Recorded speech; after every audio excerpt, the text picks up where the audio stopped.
చూద్దాం, చూడండి, కొంచెం కింద చదవండి.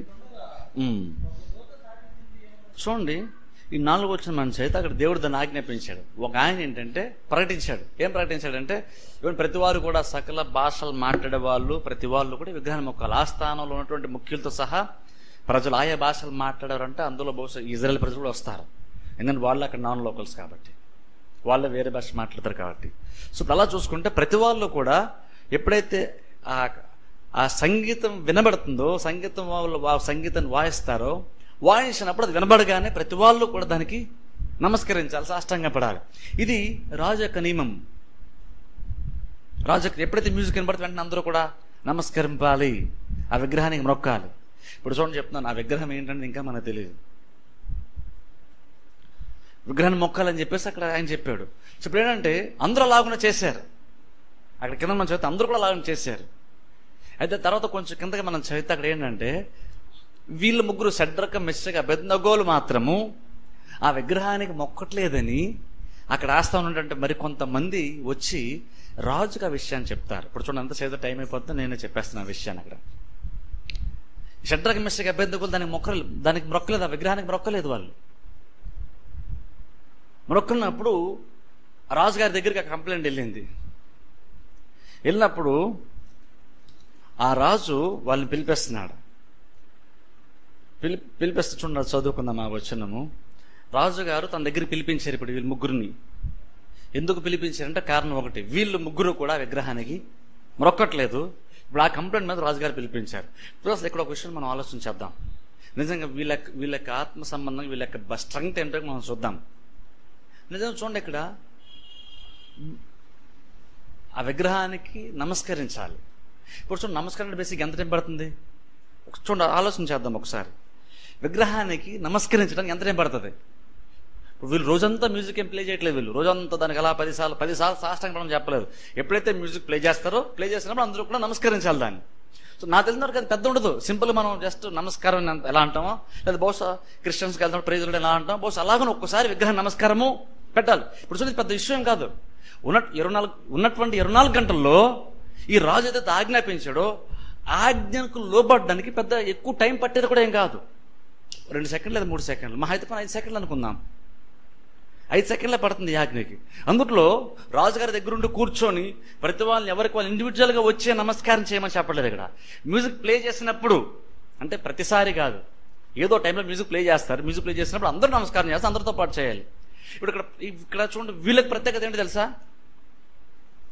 అందరితో పాటు చేయడానికి వీళ్ళు ఇష్టపడలేదు. ఇప్పుడు చూడండి, ఇక్కడ ఉన్నటువంటి విషయాన్ని చెప్తాను చూడండి. ఇప్పుడు జనరల్గా ఎవరన్నా కనుక అందరూ మనల్ని చూస్తున్నప్పుడు చేయాలంటే మనకు కష్టం. అందరితో పాటు అనుకోండి, ఆ తప్పుడు పైన సరే కవర్ అయిపోద్ది. అవునా? ఇప్పుడు ఒక 1000 మంది ఉన్నారు అనుకోండి, 1000 మందిలో నేను ఒకడు అన్నప్పుడు నన్ను ఎవరు గమనించరు. 1000 మందిలో నేను ఒకడు ఎవరు నన్ను చూడరు. ఎవరు స్పెసిఫిక్గా ఎవరు నన్ను నోటీస్ చేయరు. ఇప్పుడు ఎవరు నన్ను నోటీస్ చేయని టైంలో దేవుని యొక్క వాక్యాన్ని మెరవడం చాలా ఈజీ. మనం అంటారు కాదంటారా? ఎవరో మనం గమనించరు. అందరితో పాటు వెళ్ళిపోతున్నప్పుడు అసలు కనీసం ఎవరికి ఆలోచన కూడా రాదు, దీన్ని కృష్ణ ఏంటంటే విగ్రహం మొక్కుతున్న ఆలోచన కూడా రాదు జనరల్గా. ఎందుకని? అందరితో పాటే కాబట్టి మనం డిఫరెంట్గా కనబడం కాబట్టి ఎవరు మనం నోటీసే చేయరు. సో ఇక్కడ ఒక రకంగా చూసుకుంటే అందరితో వీళ్ళంత విశ్వాసంలో ఉన్న, ఆత్మ సంబంధంగా బలంగా ఉన్నా సరే అందరితో పాటు కాబట్టి అందరితో పాటు చేయడం చాలా ఈజీ. మీకు విషయం తెలుసు, అందరితో పాటు చేయడం చాలా ఈజీ. అందరూ ఏ దారిలో వెళ్తున్నా ఆ దారిలో వెళ్ళడం చాలా ఈజీ. కానీ బైబిల్లో యేసు ప్రభు చెప్పారు, ఇది ఇరుకు ద్వారం అన్నారు, ఇందులో ప్రవేశించడానికి పోరాడండి అన్నారు. అంటే అర్థం ఏంటి తెలుసా? దేవునిలో కొనసాగడం అంటే అంత సులువుగా జరిగే కార్యము కాదు. దేవునికి లోబడడం సులువుగా జరిగే కార్యం కాదు. చర్చకు వచ్చి నిలబడడం సులువుగా జరిగే కార్యం కాదు. ఇది కష్టమైన కార్యం. ఇది ఇందులో అందరూ ప్రవేశించారంట. అందరూ ప్రవేశించారు. ఇప్పుడు చాలా మంది మనం చూస్తాం, చాలా మంది క్రిస్టియన్స్ అయిపోతారు, అన్యులు చాలా మంది మారిపోతారు, చర్చిలు నిండిపోతున్నాయి, మెగా చర్చెస్ కట్టేసి అంటాం. ఏమో టైం వచ్చినప్పుడు అసలు నిజంగా ఎంతమంది నిజమైన క్రైస్తవులో తెలుస్తుంది. మనం నిజంగా ఇప్పుడు ఉన్నటువంటిది చూసి మనం చెప్పలేం. అందులో పొట్టెంత ఉందో, గోధుమలు ఎన్నో, గురులు ఎన్నో మనం చెప్పలేం. కాదు మనం ఏంటంటే శాస్త్రం మనం ఎంత మోసం చేస్తుంటే మనం పై చూసి ఆ ఎకర పొలం చూసి నిండు కనబడేసరికి అనుకుంటున్నాం. కానీ అందులో గురువులు ఉన్నాయి. దగ్గరికి వెళ్ళి లోతుగా పరిశీలిస్తే కానీ అర్థం కాదు. అది గురువులు గోధుమలు 2 ఒకలా కనబడతాయంట. దగ్గరికి వెళ్ళి బాగా పరిశీలిస్తారు. అందులో ఒకసారి గురుగులు పీకిపోయి గోధులు కూడా పీకేస్తాం కాబట్టి అప్పుడే మీరు పీకదని దేవుడు చెప్పాడు ఆ రోజున. ఇంక రెండో ఒకలా కనబడతాయి చూడడానికి. కాబట్టి నిజంగా చూడండి, ఇక్కడ అందరితో పాటు అన్నప్పుడు అది చాలా ఈజీ. నిజంగా ఏదైనా సరే ఇప్పుడు పాస్ అనుకుంటే అందరూ ఏం చేస్తున్నారు అది చేయడం నాకు చాలా ఈజీ. అందరూ ఎలా ఉన్నారు అలా ఉన్నప్పుడు నేను యాక్సెప్ట్ చేస్తాం, ఎందుకంటే అందరూ ఒకలా ఉన్నారు కాబట్టి ప్రాబ్లం లేదు. కానీ బేసిక్గా ఎక్కువ మంది చేసేది సరైన విధానం కానప్పుడు, మనం చేసేటువంటిది కొంచెం ప్రత్యేకం ఉన్నప్పుడు, తక్కువ మంది అలా చేస్తున్నప్పుడు ఇప్పుడు దానికి చాలా ధైర్యం కావాలి మనకి. ఆ మార్గంలో మనం నడవడానికి ధైర్యం కావాలి. ఎందుకని మనం తేడా అనుకుంటారు చాలా మంది, మనం తేడా అనుకుంటారు. నేను అందరూ ఇలా చేస్తున్నారు, వీళ్ళు మాత్రం ఎందుకు లాగున్నా చేస్తున్నారు. సో ఏమంటాను తెలుసా, నిజంగా ఏదన్నా కనుక మనం ఒకవేళ దేనికి లోబడకుండా రాజీ పడిపోవాలనుకుంటే అందరూ చేస్తున్నప్పుడు రాజీ పడిపోవడం చాలా ఈజీ. అందరితో మొక్కేస్తే ప్రాబ్లం లేదు. కానీ ఇప్పుడు చూడండి, వీళ్ళకి అది చాలా ఈజీ, అందరితో మొక్కడం చాలా ఈజీ. కానీ ఇప్పుడు తీరా మొక్కన్నప్పుడు, తీరా రాజుగారు పర్సనల్గా పిలిచినప్పుడు, ఇప్పుడు విగ్రహాన్ని నమస్కారం చేయడం చాలా ఈజీ. కానీ రాజుగారిని పర్సనల్గా కలవాలంటే అది చాలా కష్టమైన పని. విగ్రహాన్ని మొక్కడం చాలా ఈజీ, కానీ ఇప్పుడు రాజుగారి దగ్గర నిలబడడం కష్టం. ఎందుకంటే రాజుగారు మామూలు అయినా కాదు, తానే పెంచి పోషిస్తున్నటువంటి ఆ జ్ఞానులు, ఆ కళ, ఆ దర్శనం చెప్పలేదని రాత్రి వాళ్ళని చంపేశాడు చాలా మందిని. ఇలాంటి భయంకరమైన రాజు తన మాట కాదని ఎవరిని కూడా విడిచిపెట్టాడు. సో అలాంటప్పుడు ఏమనుకుంటామంటే, రాజుగారి దగ్గరికి వెళ్ళడం కంటే సో విగ్రహాన్ని ఒక నిమిషంగా మొక్కేయడం బెటర్. ఇంకా ఇప్పుడు చూడండి, ఈ రోజుల్లో అలాంటి అవకాశాలు మనకు వస్తాయి. ఏది అందరితో పాటు మనం కూడా అన్నట్లుగా అది చాలా ఈజీ మనకి ఈ రోజుల్లో. అది కరెక్ట్ కాదేమని మనకు తెలుసు, అది బహుశా అంతవరకు అంత కరెక్ట్ కాదని తెలుసు, లేదా తప్పు అని తెలుసు. కానీ అందరూ చేస్తున్నారు కాబట్టి మనం ఒక్కళ్ళు ఎందులేండి అనుకొని మనం అక్కడ రాజీ పడిపోతున్నాం, మనకు రాజీ పడిపోతాం. కానీ వీళ్ళు అలా అనుకోవట్లేదు, అది వాళ్ళకి ఈజీని. అక్కడ 1000 మందిలో వీళ్ళు ఒకరు కాబట్టి ఎవరు పెద్ద పట్టించుకోరు.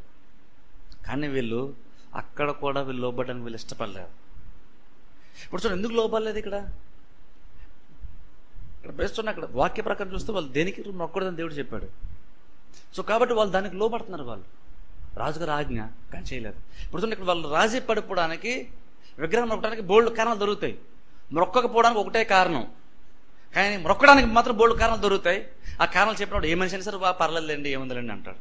బేసిక్ ఇప్పుడు ఎలా అంటే మనం అయితే నేను బయటకు దండ పెట్టిన హృదయంలో మాత్రం వేసుకోవడం తలుచుకున్నానండి, పోన్లేండి దేవుడికి తెలిసేది, మరి ఏం చేస్తాం, ఆయన చెప్పారు కదా, రాజుగారు చెప్పారు, ఏం చేస్తాం, అలా అనుకోవచ్చు. అలా అనుకుని మనల్ని మనం సాటిస్ఫై అయిపోవచ్చు. ఒక్కోసారి మనం రాజీ పడిపోవచ్చు, అలా తప్పదు కాబట్టి అని. లేదా ఇంకో రకంగా అనుకో, చాలా తెలుసా, దేవుడే కదా మనం దేవుడే మనం అడిగినప్పుడు దేవుడే మనకు జ్ఞానం ఇచ్చాడు. మనం ఆ రోజు విశ్వాసంగా మనం వండుకుంటూ రాజుగారు మనకు భోజనం పెట్టేసరి మనం తినకుండా ఉన్నాం కాబట్టి దేవుడు మనకే జ్ఞానం ఇచ్చాడు. ఆ జ్ఞానంతో మనకి పొజిషన్ వచ్చింది కాబట్టి ఈ పొజిషన్స్ మనం కాపాడుకోవాలి. ఎందుకంటే మనం ఈ పొజిషన్ ఉంటేనే మన ఇజ్రాయెల్ ప్రజలకు ఏదైనా మనం ఉపయోగపడతాం. మనం ఇందులో కనుక మెంబర్స్ కాకపోతే ఇజ్రాయెల్ ప్రజలకు ప్రాబ్లమ్స్ వస్తాయేమో, వాళ్ళు హెల్ప్ చేయాలంటే మనం కమిటీలో మనకు ఉండాలి. కాబట్టి ఇందులో ఉండాలి. దేవుడు మనల్ని పెట్టాడేమో, ఇజ్రాయెల్ ప్రజలను కాపాడని పెట్టాడేమో అనుకొని ఆ రకంగా కూడా అల్పంగా తాత్కాలికమైన బెనిఫిట్స్ని ఆలోచించి కూడా మొక్కేయచ్చు. ఒకసారి కదా ఏముందిలే అని చెప్పేసి. కానీ వీళ్ళు అసలు అదేం చేయలేదు. వీళ్ళు అసలు రాజీ పడడానికి వీళ్ళు ఇష్టపడలేదు. ఇప్పుడు రాజుగారు కబురు పంపించారు. ఇప్పుడు ఇది చాలా కష్టం. ఇప్పుడు వీళ్ళు కష్టమైంది ఎంచుకున్నారు, సులువైంది ఎంచుకోలేదు వీళ్ళు. ఇప్పుడు మనం ఏంటంటే దేవుని లోపడడానికి సులువైంది ఎంచుకుంటాం, కష్టమైంది పక్కన పెట్టేస్తాం. మనకి ఏం చేయాలో మనకు తెలుసు, ఏది ఏర్పాటు చేసుకోవాలో మనకు తెలుసు. కానీ అది కష్టం అన్నప్పుడు కష్టం కాబట్టి దాన్ని వదిలేస్తున్నాం. ఇప్పుడు చూడండి, క్రిస్టియన్స్కి చాలా పెద్ద ప్రాబ్లం. అందుకని క్రిస్టియానిటీలో స్టాండర్డ్ తగ్గిపోతున్నా కొందికి. ఏంటంటే సులువైంది ఎంచుకుంటున్నాం, కష్టమైంది పెట్టేస్తున్నాం. అందుకని కాలం గడిచే కొలది ఈ లోక సంబంధమైనటువంటిది క్రిస్టియానిటీలోకి వచ్చేస్తుంది, సంఘాల్లోకి వచ్చేస్తుంది. పేరుకి మాత్రం ఆత్మ సంబంధమైనటువంటిది, కానీ ఆత్మీయత అందులో నిజంగా ఉండదు. దేవుడు యాక్సెప్ట్ చేస్తుంది ఉండదు. అందుకని చూసారు, సెమీ క్రిస్మస్ ఇలాంటివి వచ్చినప్పుడు లోకం కూడా సినిమా పాటలు డ్యాన్స్ చేస్తుంది, మనం డ్యాన్స్ చేస్తున్నాం. డ్యాన్స్లో ఎటువంటి వ్యత్యాసం లేదు, పాట ఒకటే తేడా. దానికి ఏమన్నా క్రీస్తుల ఆనందం అని అంటాం. దావీదు డ్యాన్స్ చేస్తాడు, నేను డ్యాన్స్ చేస్తాను అంటారు చాలా మంది. కానీ దావీదు డ్యాన్స్ చేస్తాడు, కానీ దావీదు యొక్క భక్తి జీవితం ఇప్పుడు డ్యాన్స్ చేసే వాళ్ళకి ఉంటుందా? దేవుని మందిరికి వెళ్ళాలని ఎంతో ఆశపడ్డాడని చెప్తున్నట్టు డ్యాన్స్ చేసాడు. అవన్నీ ఉన్నాయి. దావీదుడు ఎప్పుడో ఒకసారి డ్యాన్స్ చేశాడు, ప్రతిరోజు డ్యాన్స్ చేయలేదు దావీదు. ఎప్పుడో ఒకసారి బాగా పరసించిపోయి ఆ మందసం తీసుకొస్తున్నప్పుడు ఆ ఆనందాన్ని కంట్రోల్ చేసుకోవాలి డ్యాన్స్ చేశాడు. లైఫ్లో ఒక్కసారి దావీదు డ్యాన్స్ చేశాడు. ఆయన ఒకసారి వేసిన డ్యాన్స్ని రుజువు మనం చూపించుకొని, మనకు డ్యాన్స్ ఇష్టం కాబట్టి దావీదు పేరు చెప్పుకొని మనం డ్యాన్స్ చేస్తున్నాం, దేవుడి పేరు నన్ను చెప్పుకొని. దావీదుకు ఉన్నంత భక్తి కూడా మనకు ఉంటే అప్పుడు డ్యాన్స్ చేసినా అదొక అందులో క్రమం ఉంటుంది, నీ భక్తి జీవితం తెలుసుకొని నువ్వు డ్యాన్స్ చేస్తున్నా ఆనందించడని అంటారు. కానీ ఇప్పుడున్న ప్రాబ్లం ఏంటంటే యవనస్తుల్లో డ్యాన్స్ చేసే వాళ్ళు, సెమీ క్లాస్ యాక్టివిటీస్ చేసేవాళ్ళు వాళ్ళు డ్యాన్స్లో చేస్తారు. తప్పేంటంటే దావి చేశారు కదా అని అంటారు. కానీ ఆయనకున్న భక్తి మనకు ఉండదు. భక్తులు డ్యాన్స్ చేస్తే ప్రాబ్లం లేదు. కానీ దేవుళ్ళు ఆనందం అని చెప్తున్నాం, డ్యాన్స్ చేసి అంత ఆనందిస్తున్నాం. కానీ మరి ఎందుకనో కానీ అంత భక్తి జీవితం మనకి కనబట్టలేదు. ప్రధాన మనం చేయాలనిపించింది కాబట్టి చేస్తాం, అది ఈజీగా ఉంది కాబట్టి. ఇప్పుడు టక్కన అలాంటి పాస్ వద్దన్నాను అనుకోండి, అది చాలా కష్టం. ఇప్పుడు అప్పుడు అలా డ్యాన్స్ చేసే ఇష్టం వాళ్ళకి అప్పుడు అది కంట్రోల్ చేసుకోవడం చాలా కష్టం. ఎందుకంటే మనం సులువంచడానికి ఇష్టపడ్డాం, కష్టమైంది విడిచిపెట్టడానికి అలవాటు పడ్డాం. సులువని చేస్తున్నాం, కష్టమైంది వదిలేస్తున్నాం. ఇక్కడ వీళ్ళకి 10 మందిలో అందరిలో నమస్కరించడం చాలా ఈజీ.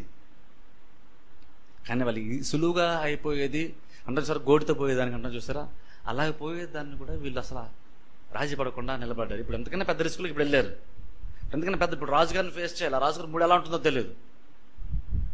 ఎందుకంటే స్పెసిఫిక్గా రాజుగారి దగ్గర అందరిలో నిజంగా ఇక్కడ వీళ్ళు కూడా యాక్చువల్గా ఏంటంటే ఆస్థానం ఉన్నటువంటి వారు సాకులు చెప్పారు. వీళ్ళు ముగ్గురిని భవిష్యత్తు తొలగించాలని ఎందుకనో రాజుగారికి వెళ్ళి మెసేజ్ అలాగా పాస్ చేసి పూర్వకంగా చెప్పండి పుల్లేసారు రాజుగారు.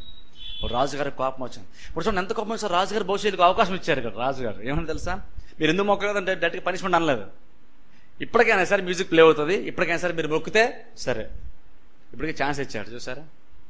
ఇప్పుడు చూడండి నిజంగా ఇప్పుడు కష్టం, ఎందుకు అందరితో పాటు కూడా ప్రాబ్లం ఉండదు కాదు. ఇప్పుడు రాజు అన్నా ఇప్పుడు రాజుగారు నా ముందు మీరు ఉన్నారు, నేను చూస్తున్నాను, ఇప్పుడు సంగీతం మానేస్తారు, ఇప్పుడు మీరు మొక్కాలి, మీరు మొక్కితే సరే, మొక్కపోతే మాత్రం మిమ్మల్ని అగ్నిగుండంలో పడేస్తాం. ఇప్పుడు చూడండి లైఫ్ అండ్ డెత్ సిచ్యువేషన్. ఇప్పుడు ఇక్కడ ఏం చేస్తారు? ఇంతకుముందంటే 10 మందిలో కాబట్టి సరే ఇప్పుడు పర్సనల్ గట్రా ఏం చేస్తాం, రాజుగారు పిలిపించారు, రాజీ పడిపోతారా?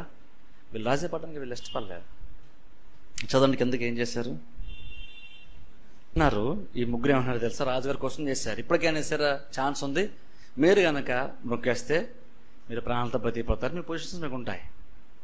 లేదనుకుండా అగ్నిగుండంలో మిమ్మల్ని పడేస్తాను, ఇప్పటికైనా సరే మీరు మొక్కండి అన్నారు. అన్నప్పుడు వాళ్ళు క్లియర్గా చెప్పేస్తున్నారు, రాజా మేము దీన్ని మొక్కం, మేము విగ్రహాన్ని మొక్కం. మేము ఆయన అంటున్నాడు, మీరు కనుక మొక్కపోతే మిమ్మల్ని అగ్నిగుండం పడేస్తాను, మిమ్మల్ని రక్షించడానికి ఏ దేవుడు ఉన్నాడు అంటున్నాడు. అన్నప్పుడు వీళ్ళు అంటున్నారు, ప్రభా మీకు చెప్పాలన్న చెంత మాకు లేదు. అంటే మీకు ఏం ఆన్సర్ చేయాలో మేము ఇప్పుడు ఆలోచన, ఇప్పుడు సడన్గా మీరు చెప్పి పిలిపించారు కాబట్టి ఏం చేయాలో మాకు అర్థం కాక ఆ కన్ఫ్యూజన్ ఏం మాకు లేదు. సింపుల్ చెంత లేదంటే అర్థం ఏంటంటే మాకు ఆ కన్ఫ్యూజన్ ఏం లేదు, మేము క్లియర్ కట్గా ఉన్నాం.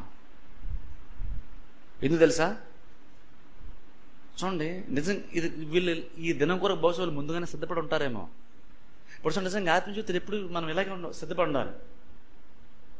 ఎలా సిద్ధపడాలి తెలుసా, ఏ టైంలో ఏం ఇబ్బంది రావచ్చో. అన్ని సుఖంగా ఉన్నప్పుడు దేవుని స్తుతించడం గొప్పగా ఉండడం కాదు. మనం అన్ని బాగున్నప్పుడే ఎలా ప్రిపేర్ అవ్వాలంటే, ఒకవేళ రేపు ఏదన్నా జరిగినా సరే నేను ఇంకొను దీన్నే కంటిన్యూ చేస్తాను. అన్ని బాగున్నప్పుడు చెప్పుకోవడం కాదు మన దేవుడు ఎంత గొప్పడో మనకని. ఒకవేళ మనం అనుకున్న దాని వ్యతిరేకమైన పరిస్థితులు వచ్చినప్పటికీ కూడా, మనం అనుకున్నది బహుశా జరిగినప్పుడు కూడా, ఇంకా ఎక్కువ కష్టాలు వచ్చినప్పటికీ కూడా, ఇంకను ఒకప్పుడు ఏదైతే ఒప్పుకున్న దాన్ని ఇంకైనా పట్టుకోవడం. ఇప్పుడు చూడండి, నేను దేవుని ఎప్పుడు విడిచిపెట్టండి అని చెప్పుకోవడం ఒక రకంగా పర్లేదు, మంచి విషయమే. కానీ ఆ తర్వాత నువ్వు ఎప్పుడో ఒప్పుకున్నటువంటిది దాని మీద నువ్వు నిలబడాల్సిన టైం వచ్చినప్పుడు అప్పటికీ కూడా ఇంక నువ్వు దాని మీద నువ్వు నిలబడ్డం, ఇది ఇంకో గొప్ప కష్టం. ఇది చాలా కష్టం. ఇది చెప్పుకోవడం ఈజీనే, కానీ టైం వచ్చినప్పుడు ఎవరు నేను ఎదురు ప్రశ్నించినప్పుడు నువ్వు ఒకప్పుడు చెప్పిందే ఇప్పుడు నిలబెట్టుకోవడం చాలా కష్టం. వీళ్ళని నిలబెట్టడం కష్టపడి అన్నాం. మేమేం కన్ఫ్యూజ్ లేదు, మాకు చింత లేదు అంటే అర్థం ఏంటి తెలుసా, బహుశా ఆ రోజు విగ్రహానికి మొక్కమన్నప్పుడు కొన్ని వేల మందిలో వీళ్ళు మొక్కకుండా వీళ్ళు వెళ్ళిపోయి ఉంటారు. కానీ వీళ్ళు బహుశా అనుకుంటారు ఏదో టైంలో ఖచ్చితంగా మన దగ్గరికి అది వస్తుంది, ఏదో టైం రావచ్చు. ఒకవేళ ఆయనకి ఇలాంటి జరుగుతుందని కనుక వీళ్ళు ఊహించలేదని కనుక అనుకుని ఉంటే మనం ముందే ఈ టైంలో వీళ్ళు బహుశా నమస్కారం చేసేవాళ్ళేమో. కానీ వాళ్ళ మాకు అసలు చింత లేదు. అంటే అసలు ఇది అసలు వీళ్ళకి ఆశ్చర్యాన్ని కలిగించట్లేదు. అమ్మో రాజుగారు పిలుస్తారని వీళ్ళు షాక్ అవ్వలేదు. అమ్మో రాజుగారు పిలిస్తే ఏం చేద్దాం, మనం మొక్కేద్దాం, లేదా ఏం చేద్దాం, లేదంటే ఆ రోజు మాకు నడునొప్పి ఉందని నడుపడిసిందని చెప్పుకుందామా, వంగుకుంటున్నామంటే నడునొప్పి వచ్చింది అందుకే వంగలేకపోయినా చెప్దామా. వాళ్ళే డిస్కస్ రాజుగారు పిలిచినప్పుడు ఏం చెప్దామని వాళ్ళు ఆలోచన చేయట్లేదు. అంటే అర్థం ఏంటంటే ఒకవేళ అలాంటిది వస్తే ఏం చెప్పాలో ఏం చేయాలో వాళ్ళ స్టాండ్ ఏంటో వాళ్ళకి ముందుగానే తెలుసు.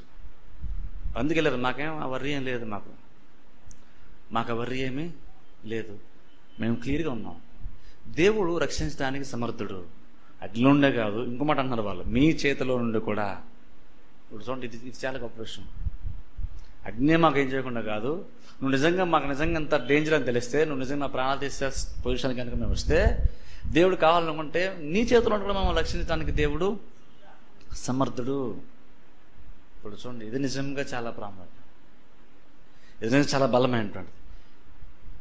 ఎందుకంటే వాళ్ళు అంటున్నారు, వాళ్ళు ఏం చేయాలో వాళ్ళకి తెలుసు, దాన్ని చేయడానికి వాళ్ళు రెడీ అయిపోయారు. ఇప్పుడు అంటాను, నిజంగా మనం అలాంటి రోజు ఒకళ్ళు వస్తే దానికి మనం రెడీ ఉన్నామా?